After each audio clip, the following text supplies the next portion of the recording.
Herzlich willkommen. Welcome. Ich befürchte, der eine oder I andere fear that hier one or other from this hat in den audience letzten Monaten das eine will oder have andere read anstrengende Gespräch will have had one of several difficult conversations recently with friends, relatives, maybe colleagues at work, or maybe like I have done with random people in the bank and supermarket, in public transport, where they are not wearing a mask, and if you talk to them, they tell you, I don't believe in all this, it's a huge conspiracy. And if you have been having these conversations, there is this prejudice that is actually not true, and that is that the better argument will win. And if you have the good arguments on your side, you will actually convince the other one. And one or other of you will have felt that we are in a completely new situation, maybe caused by the pandemic, maybe through the internet, or the pandemic coupled with the internet. Maybe that's what caused all these problems. Who can remember having to have so many conversations around you before the pandemic? And you have to say, I have a theory on this. The theory that this is a new phenomenon is not mine. I believe that this has been in the midst of our society for a long, long time, but we didn't want to believe it. Studies show that a quarter to a third of society in Germany before the pandemic was at least susceptible to conspiracy narratives. But maybe we didn't care that much if Uncle Werner at Christmas, after 3 bits of schnapps, was starting to tell strange things, say strange things about 9/11. Maybe it's just now that we realize that the belief in conspiracies is not just a problem for the health of the individual people concerned, but actually for the whole of our society. And there is no vaccination against conspiracy beliefs. There is one against corona. I would advise everyone to get it, to use that opportunity. But against conspiracy narratives, there is no vaccination. And if you have these conversations, you know how hard it is to get something out of that belief system, those that have been deeply diving into that rabbit hole. And what is more effective as a counter-narrative is prevention. More effective than a counter-narrative is prevention, because if you understand how people in this scene are used, then you can be more careful and maybe prevent something worse from happening. And one of these tricks, a few of these tricks, I've actually brought along with me. So let's start with the first one, suggestive questions. Is the war in Ukraine just a distraction from the pandemic? Question mark. Are we all going to die from the vaccination? Question mark. Was a satanic ritual conducted in the Pergamon Museum, one of the antiquities museum in Berlin? Question mark. The answer to all these is surely no, but exactly questions like that are being asked in conspiracy groups, not just once or twice, but thousands of times. And you have to say that this is a strategy that we all know from a long, long time, from different contexts, from the rainbow press, whether it's a wedding, pregnancy, sickness, separations. There are all these suggestive questions, and the advantage is that legally there is nothing you can do against that. But at the same time, there is a certain undertone. Most people think that, well, you don't ask a question without reason. Where there is smoke, there must be a fire. So these suggestive questions are being used in the conspiracy scene, and they are quite successful because questions are not something that is linked to bad thoughts. They are mostly connotated with the search for knowledge, and questions in principle are a positive thing to do. You want to know. So the problem with the conspiracy milieu is that there is no insight to be gained behind the question. The answers have all been sorted out, and the arguments are more legal, maybe it's more for legal reasons that suggestive questions are being used. So my advice, if you are confronted with conspiracy ideologies, if you see suggestive questions being used, you should answer with proof and say, if you then answer with proof, with evidence, and say it's all wrong, and the other side will then respond, I'm only asking questions, don't accept that. Tell them, no, you're not asking questions, you're just putting out statements. And just because you have a question mark at the end, it doesn't mean that it's actually a question. Please bring forward the evidence or withdraw your question. Another strategy from the conspiracy theory milieu can be put down to this term cui bono, which is a Latin term, means as much as who benefits. You read this in Telegram groups as a keyword, follow the money. So the idea here is find someone who would financially profit from a crisis, and automatically you have the person to blame for the crisis or the conflict. And of course, you could put up all kinds of theses here regarding Corona. Which industries have profited? There are various. I don't know if you ever tried in 2020 to buy a puzzle. I couldn't. They were all sold out, but, well, joke aside, the assumption is that the vaccine producers would be behind the pandemic, and this cui bono, who profits strategy, is nothing but an attempt to construct or suggest a causality where there isn't one. Just because someone profits from someone doesn't mean that they are to blame, that they are responsible. If I lose €5 and someone finds these €5, that doesn't mean that this person has stolen that money from me. It just means that I was unlucky and someone else was lucky. What is also characteristic is what I would call a certain kind of bogeyman or enemy concept.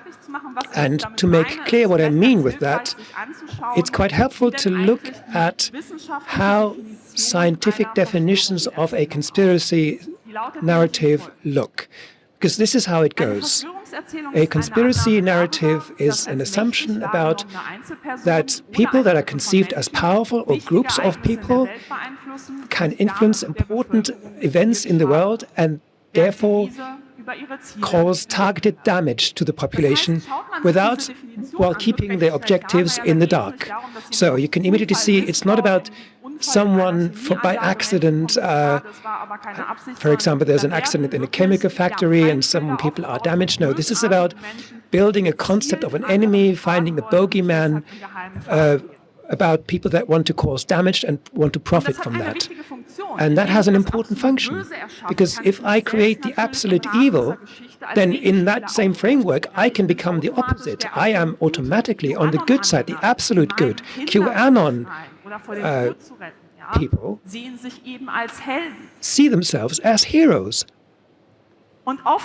And it's always, very often, a lot of confusion is often used.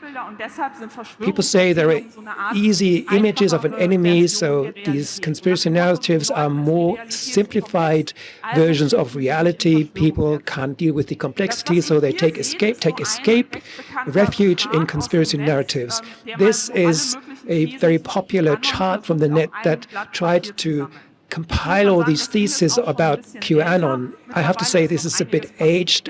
A lot of things have happened since then.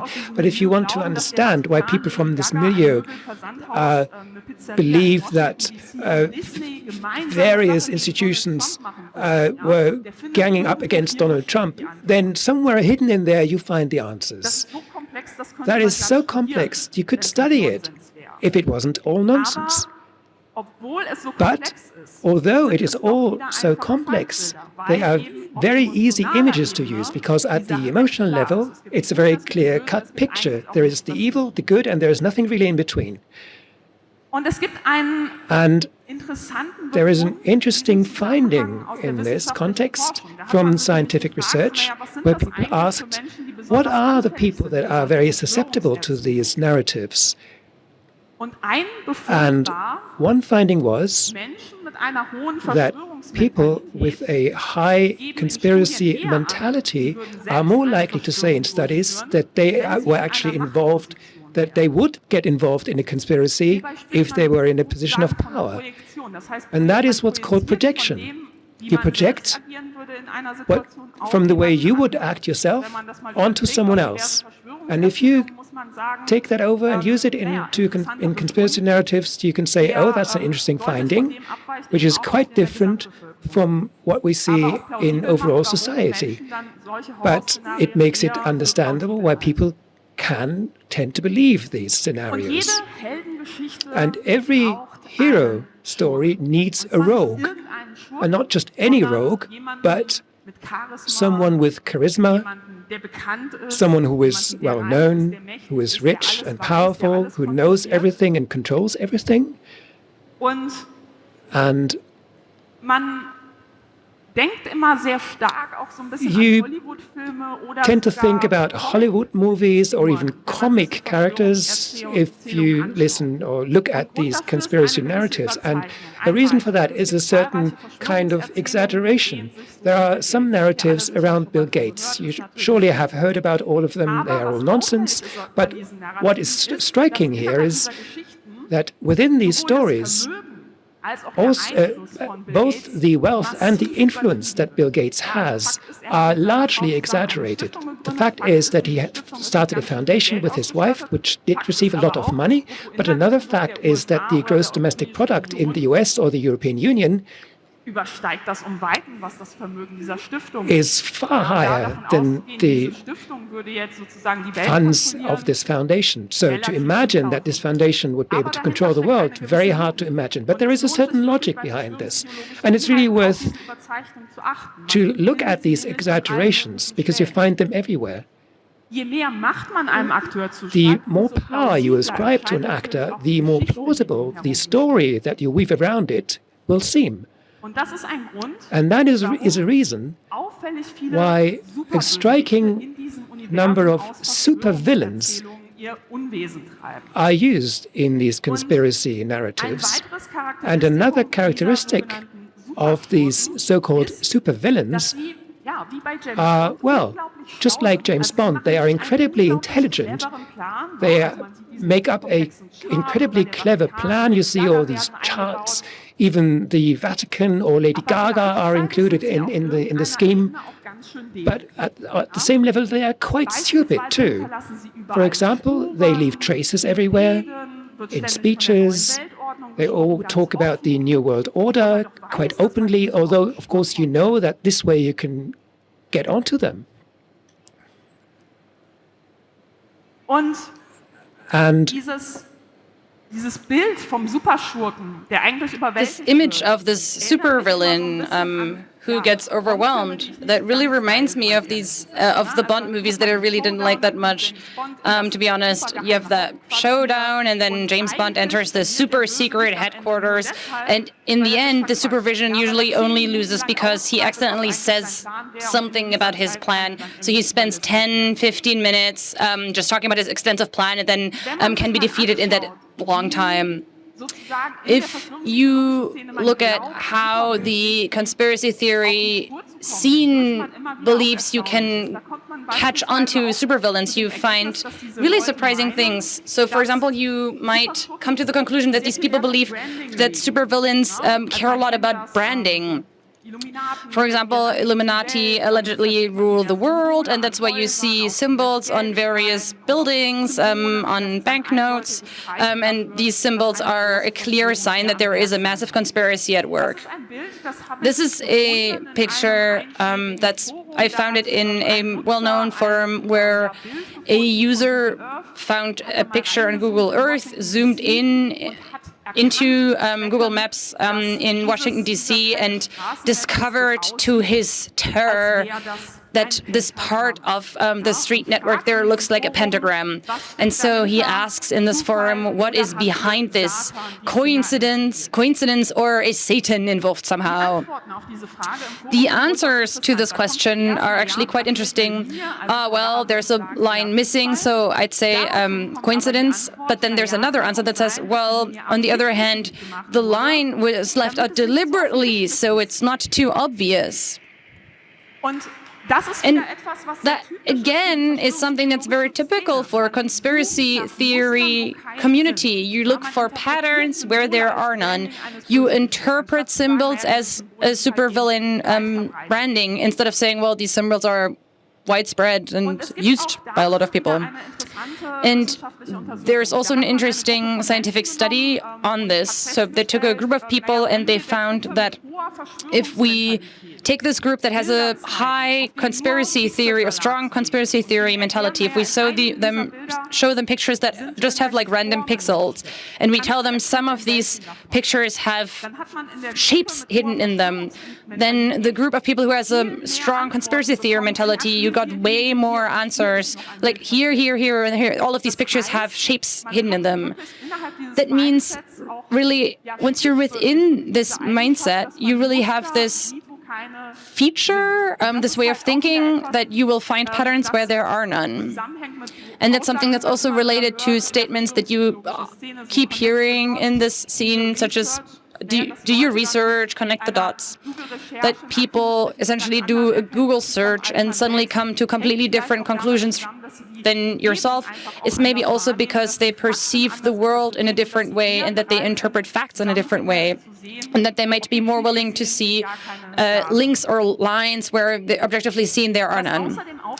Another thing that's noticeable is that conspiracy ideologists or conspiracy theorists often just always add like another thing onto it. It's not enough to be against immigration, but we always are at the danger of the Occident ending. So it's not just that something is being criticized. It's or like you're immediately talking about like a genocide, right? So we're always talking about very drastic stories about basically an alleged end of the earth, or alleged end of the world. And that, too, is, of course, has a particular psychological function. At first sight, this seems absurd. But studies have found that people who feel like they're losing control of the situation are more likely to believe in conspiracy theories. And so situations of losing control might be a pandemic, but could also be a breakup or losing your job. And so in situations like that, people are inclined to essentially create these constructs that help them, these supporting constructs. So some of these people fall back on conspiracy theories. At first sight, that seems absurd, because if you're already in this shitty situation, why do you also want to believe in this incredible horror scenario? That's not like something nice that calms you down. But on an abstract level, that does calm those people down, because firstly, it feels like they feel like there is a plan that's better than chaos. Secondly, you know the plan, so you're better off than others. And thirdly, you can point to people who are responsible, maybe even for the things that are happening to you.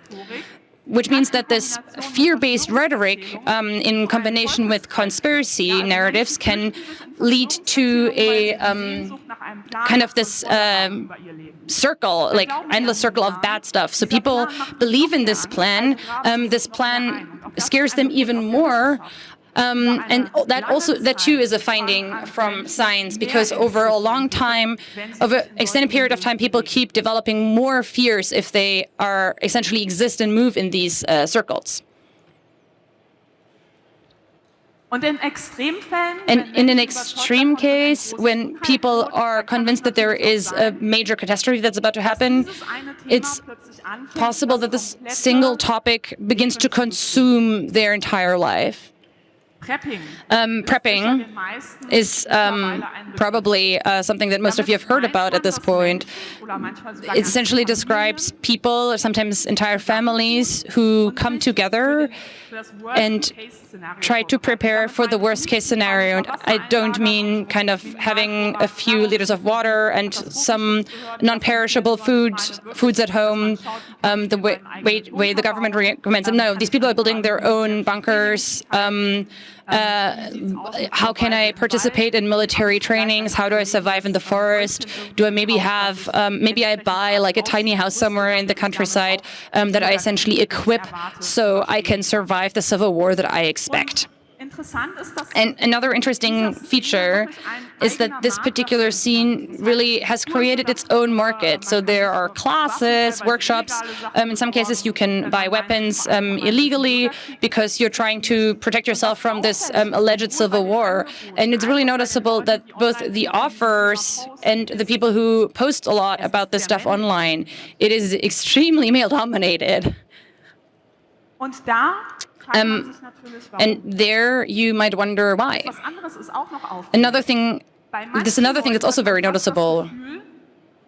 With some of these people, you get the impression that these people are not just afraid of this future, but are almost wishing for it to finally arrive as some kind of absolution that frees them from their everyday life that might not be that great. So in those cases, maybe it's more comfortable to essentially do this live role-playing where you're escaping from this reality. And to kind of put a kind of finer point on it, that's also somewhat understandable on a psychological level. For example, assume you have an incredible amount of debt. If you believe that there's going to be a civil war next year anyway, you don't even have to start paying back that debt.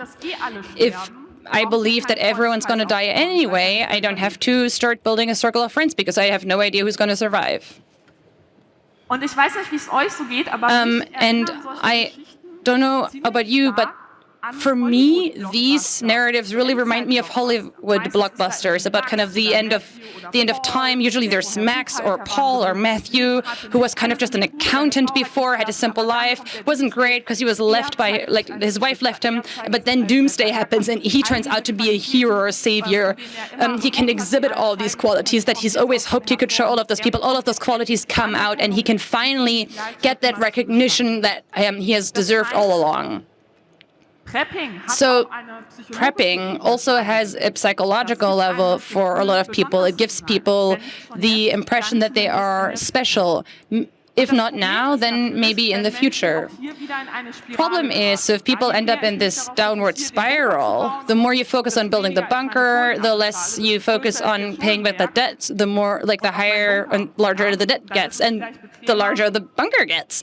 And in that case, maybe it becomes more comfortable to spend more time in the bunker, because you know, if you stop believing and thinking about this vision for the future, you need to start dealing with your real expected future, because if you've procrastinated it for the entire time, then obviously that doesn't go away from that. And I'm pretty sure that one or other person in this room has probably had special conversations like this. Sometimes if you argue against someone who believes in conspiracy theories, you might get the impression that they're incredibly happy that they're having this conversation. They're not distraught by the fact you're arguing against them, but they feel almost comfortable in a setting where everyone disagrees with them. How does this fit together? Here, too, there are scientific findings. People with a very strong need for uniqueness, for being special, or who don't have that need satisfied in other contexts, might seem to be more susceptible for conspiracy theories for a very simple reason. These stories give them the feeling that they are special. It's a savior, it's a hero narrative. You're fighting against the evil. You're one of the few chosen ones. You're one of the few chosen ones who are fighting against the so-called lying media. You're special. And one part of being special is that not everyone recognizes that. not everyone recognizes that in you. And one thing that's, of course, important in this context or can play a role is narcissism. With narcissism, there are some people that have a particularly strong need to have this uniqueness and specialness reflected back onto them.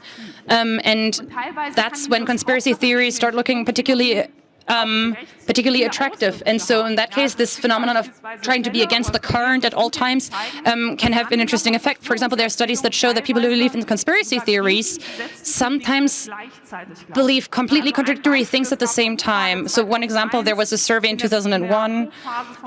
It was in 2020 when COVID was like really big, and so people were asked, which conspiracy theories do you consider plausible? And to the surprise of the scientists who conducted the surveys, 9% of people simultaneously believed that COVID was fairly harmless and over-exaggerated, but simultaneously believed that it was created to reduce the number of people on Earth, which is completely contradictory.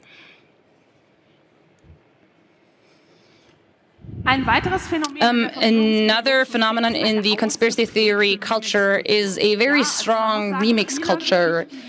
I really have to say that a lot of the stories circulating there are essentially just old wine in new bottles. So one example, a lot of people believe in these microchips and these vaccinations, and people think that's incredibly innovative, but it really isn't. So the founder of the so-called New Germanic medicine, that's right-wing, anti-Semitic stuff, incredibly esoteric, really dangerous, pseudo-cancer therapies.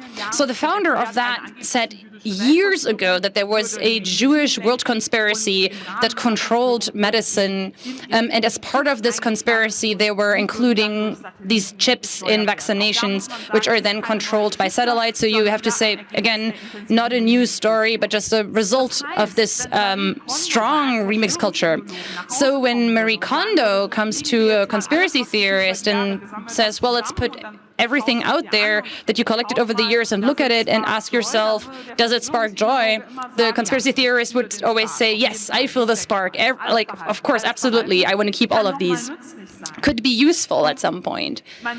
And you can see how there's this merging of different conspiracy narratives. You could also see that during the pandemic. For example, there was this myth that these X-rays rays such as 5G are causing this pandemic, and so that was kind of mixed into with COVID, and so there were people who were trying to figure out which areas have a particularly high number of COVID cases, and which might also have like particularly large number of transmitting masts for cell towers, and so they kind of decided, well, cell towers and COVID cases seem to belong together. But of course, what they forgot is that cell towers are particularly constructed in places that have a high population density, so really not a surprise. But the story led to people believing in this, and there were terror attacks where people attacked cell towers, tried to burn them down, and that really wasn't funny. And there were people who started hoarding quack products such as caps for babies that had silver woven into it that were supposed to protect those against the 5G rays. And I really say I would love to have the optimism of the conspiracy theorists regarding the 5G network and how fast it's going to be constructed. So, in addition, there is an intensive use of pseudoscience. So, people like to fall back on an old study or a unserious, unreliable magazine, or a pseudoscientist explains why 9/11 was definitely an inside job. And once you start looking into that, you find out, well, this guy is a kind of a retired theology professor, might not have that much of a competency or skills to talk about high-rise construction. So then it's always people going back to these studies, but when you start looking at these studies, ask yourself if these studies are serious and reliable. Usually the answer is probably not. And in those cases, it's worth always making it clear to people that single studies do not create evidence. There can always be studies that have a bad study design, that have certain mistakes where people maybe didn't work entirely super properly. But if there are 40 other studies that come to another result, then the thing is the overall evidence is quite clear. And so there too, we have to say that conspiracy theories really try different tricks and try to cheat kind of again and again. And I think that's really sad because there really are so many scientific studies that are worth looking at and that are worth citing, especially when it comes to products that are essentially sold in the conspiracy theory scene. So there was this great study by scientists who looked at an organic resonance device, and they tried to test how well this resonance device recognized the health of a patient, of a corpse, of a piece of cheese. And the result was the device couldn't even tell the difference between alive and dead, and still found illnesses in the dead person, so in the corpse. And so when we're already talking about pseudoscience, you also have to say that this entire community of conspiracy theorists regarding medicine, where there's a lot of pseudoscience, pseudomedicine, and esoteric knowledge. So people might say, well, you can't trust medicine, it's part of the conspiracy. Instead, we like to rely on old knowledge. And so esoteric knowledge is kind of relabeled as old knowledge. And so I have to say I'd be quite difficult, quite careful. Here is a wild orchid, which used to be used for men who essentially couldn't get it up. It was used because it essentially had roots that looked like balls. And so in the Middle Ages, people assumed that external shape equals the effect of something. So if you have a problem with your liver, something related to beans. If you want to do something for your brain, you eat walnuts. You also have to say that there is old knowledge that is also quite dangerous.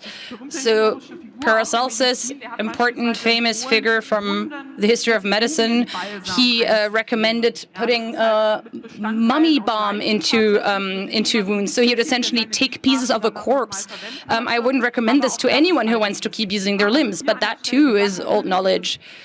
So at this point, of course, there are old drugs, this old medicine, certain herbs, where you can show scientifically where there's evidence that they can do something, but there's also a lot of quackery from those old times. And so, yeah, that's the end of my talk. I hope that this presentation was useful for you, maybe also for the next discussion, so those end up being as exhausting. Thank you very much.